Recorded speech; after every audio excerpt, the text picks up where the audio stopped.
Hello বন্ধুরা, তোমাদের সবাইকে স্বাগত আরও একটি নতুন ব্লগে। তো কালকে রাতে আমাদের পুকুর সেচা হচ্ছিল, যদিও এটা সকালের ভিডিও। তো যাই হোক, রাতে খাওয়া দাওয়া করে রেডি হয়ে গেছিলাম মাছ ধরতে যাওয়ার জন্য। মাছ ধরতে যেতে না যেতেই প্রথমে পুকুরে দেখতে পেলাম একটা কাঁকড়ি, তাই কাঁকড়িটা একটু শ্যুট করে নিয়েছিলাম এবং অন্যদিকে মাছ ধরা শুরু করে দিয়েছিল দাদারা। মাছ ধরতে ধরতে সামুকে পুকুরটা ভরে গেছে প্রায়, তারপরেই মাছ ধরা হচ্ছিল এবং মাছগুলোকে নেটে ছাড়া হচ্ছিল। যদিও আগের দিন আমাদের প্রায় সমস্ত মাছ ধরা হয়েছিল, কিছু বাকি ছিল সেগুলোই ধরছিল।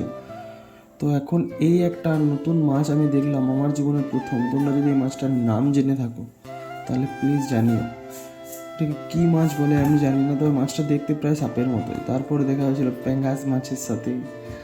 আর এখন জিওল মাছ ধরে ধরে সেগুলোকে হাঁড়িতে রাখা হচ্ছিল পরের দিন সকালে বেচা হবে বলে। তো এই দেখো মাছগুলো, এই জিওল মাছ নাকি বেঁধে দিলে জ্বর চলে আসে।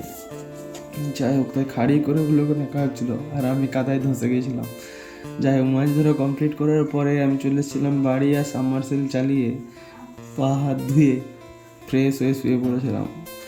এখন বাজছে সকাল 10টা, রাতে জাগার কারণে 10টায় উঠেছি। তো সকালে উঠে দেখি যে কিছু মাছ বালতিতে রাখা হয়েছে, হয়তো রান্না করার জন্য।